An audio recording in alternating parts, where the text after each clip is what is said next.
Yo, what's going on, culture people of Earth? Welcome back to another episode of Atlanta to the World. I'm your host, King the Wiseman. And for starters, this episode is a little different. I know you see me here with big panels, small panels. It's a new segment that I want to bring called Meet the Homie.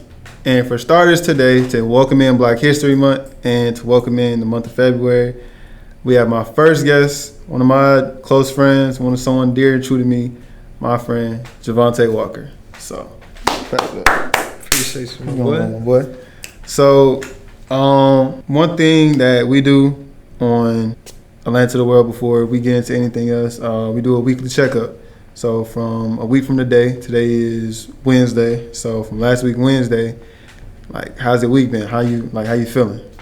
I mean, this week, it's been ups and downs, but we made it through the week. You have your peaks where, you're getting a lot of traffic through the restaurant or, you're getting online sales and stuff like that, but it's been steady. All right, for sure. So on a scale of 1 to 10, what would you say your week has been like from emotionally, physically, spiritually, all that combined overall? I say like a 7.5. For real. All right, that's pretty good. Yeah. Good numbers.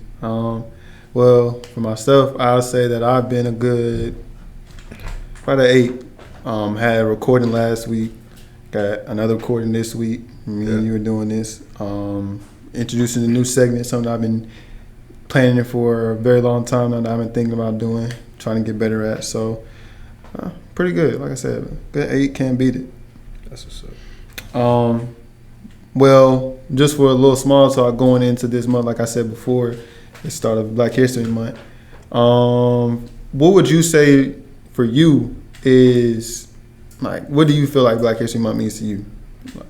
Black History Month for me is really like a period of time where we reflect on our past and where we came from and where we at today.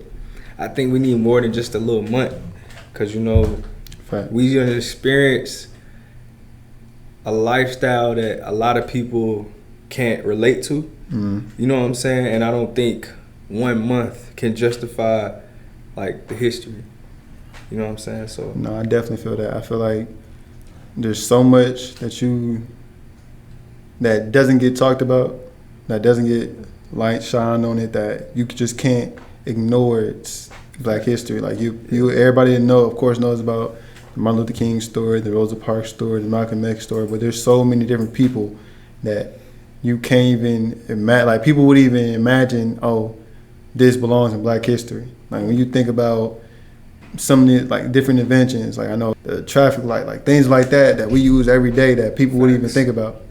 Facts. But kind of going off into it, another little side question: if you had to pick like anybody in any career field that you would think about, like a Black history figure or a big name African American, or like who would you say is someone that would come to your mind, or someone that it would be cemented in Black history going further on?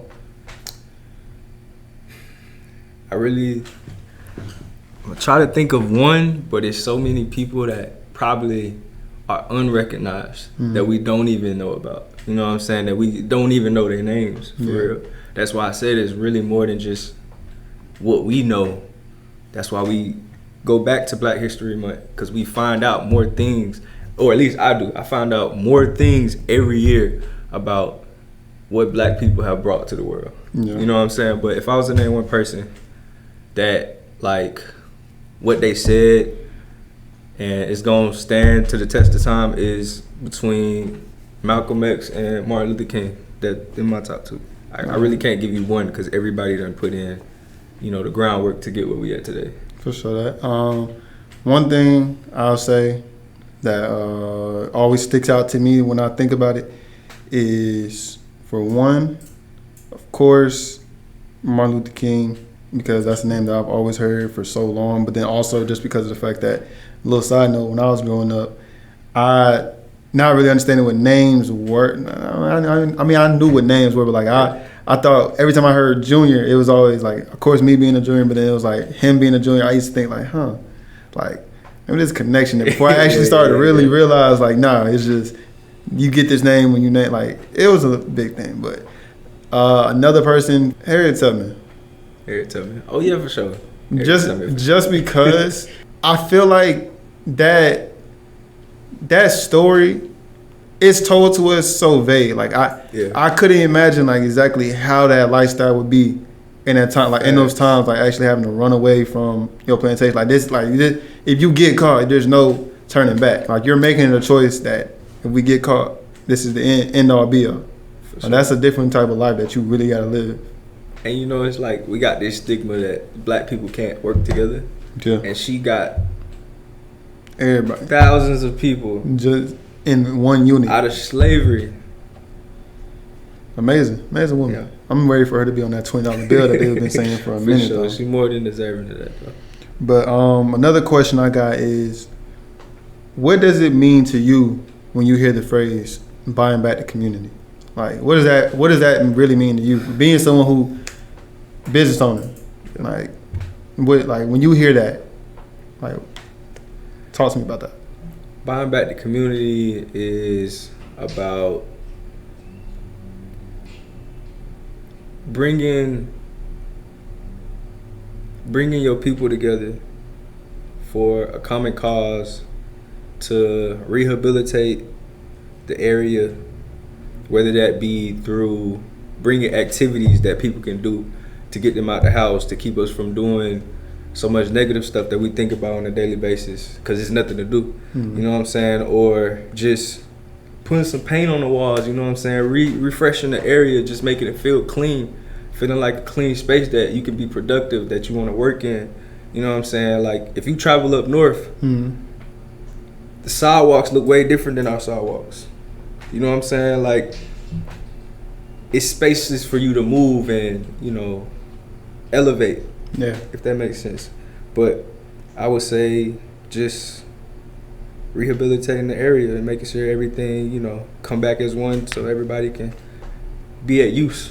You know what I'm saying? Everything not torn down, everything ain't, you know, just boarded up.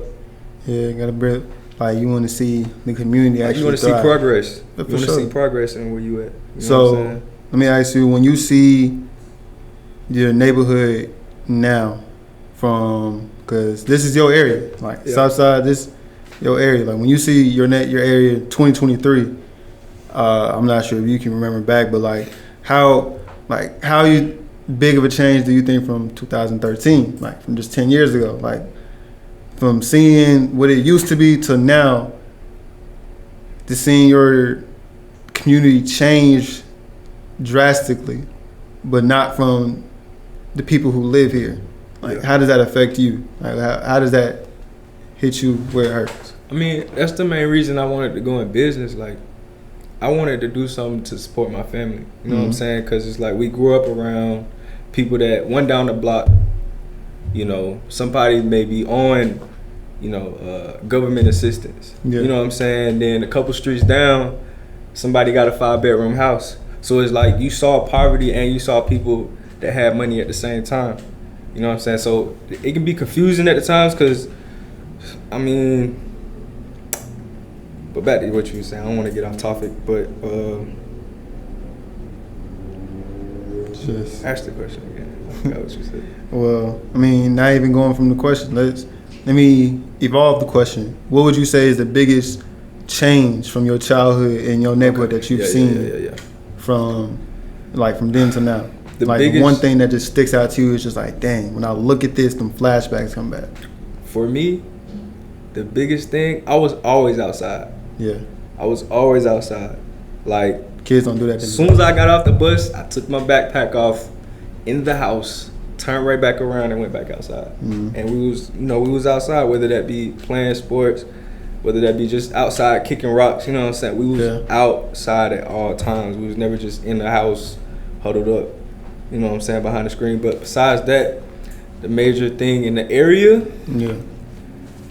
real talk, the South Side ain't really had no major progress for real. Okay. You know what I'm saying? As far as like, you know, maybe a few restaurants here and there, you know, but no like gym, Yeah. That done open up no basketball court that done done been redone for people to really go out and do some stuff. Not on this side. Yeah. You know what I'm saying? But yeah. I say, like, for me, the biggest thing when it comes to the South Side that I've seen change has to be the old mall, like that you was right by the exit, right behind the what's the club called? Mint. It's called Mint now. You talking about Union City or you talking no, like right there on National. Oh, that. Okay. Yeah. Like, I think it used to be like a Target or some shit, but like the old building, like it's just they crashed that down. I would say that's a major thing that done like actually like. But it took so long. You don't know how long that building was just sitting there, bro. But and that's why I say it's a change, because it's like for so long for me, that's all I remember when I looked there. But now it's so different to like look at it, and now that it's gone, so it's like when I see it's gone, it just automatically makes me think something's finna take that up. Yeah. And then with that being such a big space, it makes me think like, well, what? But we also got to recognize that. Not even with gentrification or whatever you want to call it, but these things are 10 years planned out. You know what I'm saying? So when they come, it just happened. Yeah. For us, it's like, oh dang, they just tore down they've been planning that. You know what I'm saying? It's a bigger plan to it, but we gotta be mindful of the things that's coming. You know what I'm saying? So we can be prepared as a unit. And just make sure that we have our stamp on it. Because it's like, it hurts sometimes. Not even sometimes. It hurts a lot when, like, even for me, when I go back to my community, go back to the West Side, and I see literally Adamsville not looking nowhere near the same as how it was when I was back when I was growing up. So it's just like, when I see that, and when I know that our stamp isn't on it, it's just like, well, damn, this is not going to be the same what I used to, what I remember, or not even be the same. It's not going to be a better version of what the older version was. It's going to be something completely different. Yeah, it's a new generation, but it's not our new generation. It's a new generation for the visitors, the people that's not even from here. Yeah. So it goes on to that. But another thing being, so I guess we can go ahead and just start it off. My first thing I want to say into this whole little meet and greet session that we're finna have is what is the little bit of advice that you can give for a business, someone trying to start a business right now? Like, what would you say is the biggest thing for them, right, to feel, or not to feel, but to just go off on? The biggest advice to somebody that want to start a business is, and you probably hear it all the time, you're going to fail. But that's good, because you starting and failing, as long as you don't have to go through the same lesson twice, you're gonna learn something from that to take you to that next level. You know what I'm saying? Like, we started in the house, on the grill, then we worked our way up. It wasn't just start a business restaurant. It was trial and error. It was partnering with people that didn't actually benefit what we had going on. It was taking chances on situations that we didn't even think was gonna work out, but we still took chances. And I give all that credit to my uncle, because it's like, he didn't have he was ignorant to, and it's not like an insult, he was ignorant to the risks that was involved. Not knowing. And that you gotta recognize, like, you gotta be, sometimes you can't just have a full plan. Like, you can have a full plan, but know that all those things are not going to go into place, and you just got to keep going, bro. As long as you don't give up and stay on what you got to do, you're gonna work it out. So do you think there's like a key to not giving up, key to that persistency? The biggest thing is being consistent and just having faith that regardless of what happens, you got an end goal, and you got to get to that goal. Like, whatever comes in between that, rainy days, snow days, no days off, for real, like, go for it. All right. So for right now, what do you say right now is one of the biggest things that you're, as Smokehouse altogether, is most proud of? Being with my family. For sure. Like, bro, like, you get, and it's crazy because you get so many people that tell you, like, bro, don't work with your family, bro. Like, it ain't good for you. It ain't good for business. You know what I'm saying? You got people that's grimy. You got people that, you know what I'm saying, like look over your shoulder, make sure you know, making these moves. But as far as being around your family, bro, it just gives you a different type of confidence, knowing that you got people that care about you, people that love you for real. And everybody may not have that, but if you got a good friend, if you got a good partner that you trust for real, you know, by all means. But as long as y'all got the same vision, the same goals, everybody not gonna have the same vision, but being around family, bro, definitely make it, you know, better, for sure. For sure, I feel that. That's some real shit, because it's just like that team. It takes a lot to build a team, but it takes a lot for that team to really function like a well-oiled machine. I feel like even for me, my time working I'm still working here, it's just like you really get that feeling to just push and go hard, go further, like especially when you got the emblem on your back. It's like it's like joining the Justice League. Like once you know the people around you gon' do what they need to do, and you do what you gon' like. I mean, not what you, but what you can do to the best of your ability. Everything runs so smooth, and it just goes. Yo, what's going on, gang? Check it out. Are you hungry and can't decide what you want to eat? And are you in Atlanta South Side area? Well, look no further. Hop in your car and take a trip down to No Sauce Smokehouse Barbecue, the best barbecue spot in the city, where we're all about that flavor. Here we take pride in being a black-owned business, bring you the most fire barbecue you'll ever taste. Our grill master have spent years perfecting our dry rubs, and it speaks for itself in every bite. We only use the freshest, high-quality meat, slow smoked to perfection. Try our signature brisket, pulled pork, or ribs, and taste the difference that years worth of dedication makes. And don't even trip, we definitely got some bomb sides to complement your meal, like our famous mac and cheese, collard greens, potato salad, and more. So what are you waiting for? Make that drive. Or DoorDash if you're feeling a little lazy, we got that option too. Here at No Sauce Smokehouse Barbecue, where the meat is the real MVP, and where we put the family back in the kitchen. We can't wait to serve you. Going further into the meet and greet so we can let our people know about what's going on here and who you are. Tell us a little bit about the business, like exactly what and who and what is Smokehouse? So Smokehouse is a family-owned business. Started with my Uncle Brent, who worked under my great Uncle Philip, you know what I'm saying? And he taught him the recipes and passed it down to him. And as soon as he learned that, he went and got a grill. You know what I'm saying? He had a few, you know, people around him that helped him at the time that he was in. And then, you know, I was about 14, 15, like, saw him pull up with the grill, and I was just like, man, like, this man really out here working. I need some money too, you know what I'm saying? So I always been like a, you know, hustler or whatever, but I always had some cash in my pocket, and you know, I was just motivated by the fact that I knew this person. He had his own business, you know what I'm saying? And going from there, I've been working under him, learning everything, work my way up. You know, he always used to tell me that I always thought I was a boss before I was a boss. Yeah. You know what I'm saying? So I always had the mindset of, you know, where I wanted to take it, the vision for it. And he had the recipes and, you know, the drive to really just not care about what was going on at the time, whether that be, we make $20 a day. Yeah. You know what I'm saying? We go turn around and make $600 the next day.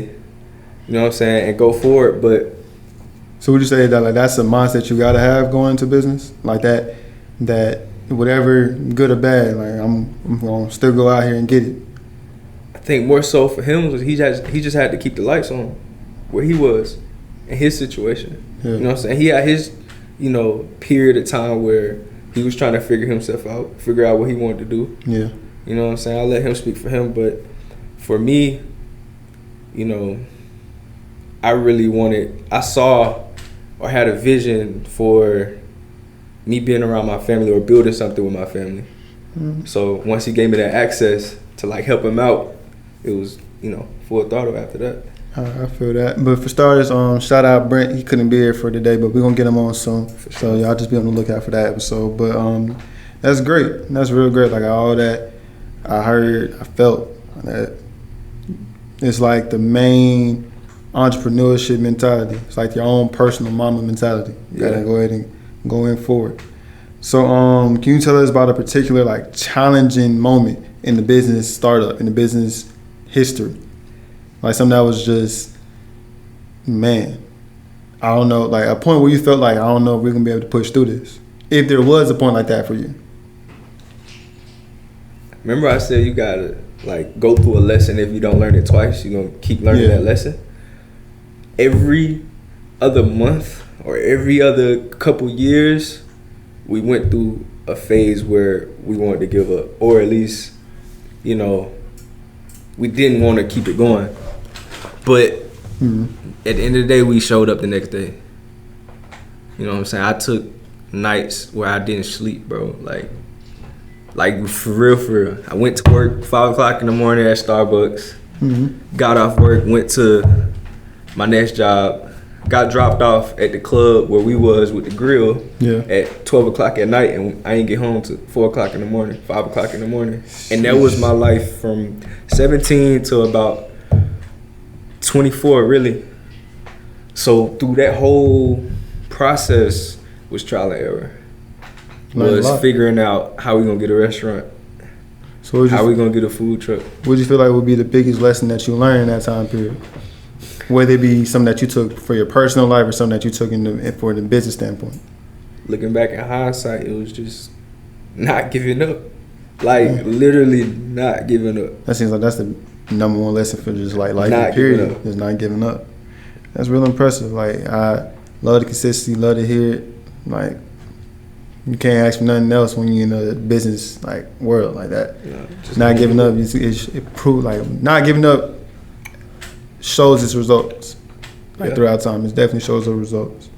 So, like I remember you said, well, I know you said before your biggest accomplishment was just like being with your family, but you got a restaurant. Like you look around, something like what y'all was dreaming for, you got it here. Do you feel as though like this is the dream, or do you feel like it's much bigger than just this? Even though this is big itself. This just when we got the restaurant, it just started. That whole phase of being on the grill, going to clubs at night, being out to 5 o'clock in the morning, whether it snowed, whether it rained, whether it was hailing outside, we showed up, failed, now we here. And through all those lessons, now we got more lessons that we got to learn into a restaurant because this is our first experience. Yeah. For real. So we just getting started. All right, for sure that. So lastly, I just want to know, and I already asked this beforehand, but in case of, how can I put it? I'll say in case of the next generation of business of the businessmen and women that's going to come up, like that next generation. What do you feel like you would tell, if you had, I'll say in this standpoint, put it to yourself, what would you feel like you would tell the younger generation from like when you first started, if they were just going to say like, man, I kind of want to have a family business growing up. Like I see myself having something that I can give to the kids, because right now, like you said, your Uncle Brent, if you go from just forward, Smokehouse is really, the last name brand. Like this is something that we all wear. Like I know I got my jacket on right now. That's why I say it's a family thing. Like he started it out and did what he did. He owned all the recognition for that. But I feel like he created the momentum to where people latched on. And when you having momentum, people especially positive momentum, people gonna back you. People gonna get behind you. You know what I'm saying? And it's more than just an individual. It's a family thing. So I know I said lastly, but I kind of just slipped my mind. But for going to 2023, even though it is February, it's the second month, the beginning of the second month. What do you feel as though are some of the big, I don't want to say projects, but some of the things that you would want to see displayed out for the business for this year? Like, not saying what is the one goal that you want to reach for 2023, but what is an improvement that you want to see? Like a new habit being forged. I feel like personal development. The more you work on yourself, the more you focus on you, whether that be working out, whether that be reading books, whether that you be getting up going for a run, focusing on you, the better everything else around you will get. You know what I'm saying? Yeah. So I feel like working on self, that's my biggest thing for 2023. Okay. Focusing on me. So working on yourself, improving, getting better every day. Yeah. It's just all the good energy and all the good luck, just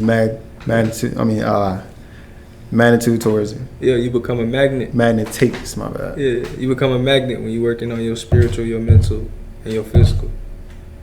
Yeah. I heard it. I mean, that's what the saying is. You can't change. How you expect to change something else if you can't change the one thing that you control every single day?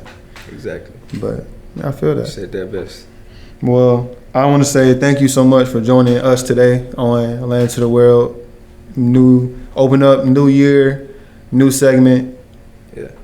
New beginnings. Doing everything complete and just make sure we go, like you said before, better ourselves every single day. With that being said, it was great hearing. Like, it was amazing hearing from you. Glad to have you on the show, Mom. Thanks, bro. Any final remarks that you would like to say to the people, to the listeners out before we go ahead and go? If you got a vision, if you got a goal, just don't give up on that goal. All right. Magic words right there. With that being said, also, I thank you all for tuning in to this new segment on Land to the World, Meet the Homie. This is my homie, Javontae Walker. Bring y'all Smokehouse. Open, when they can find y'all open? 7 days a week, Monday through Sunday, 2 to 7. 2 to 7. Hear that. Right here, South Atlanta, Carchpark area. You here, pull up, get you a plate. And with that being said, we out. Tune in to the next episode of Land to the World, Meet the Homie Edition. Make sure you like, comment, subscribe, turn on those post notifications so you can know when the next video is being posted and we can meet my next homie. Till then, we out. Peace. Peace.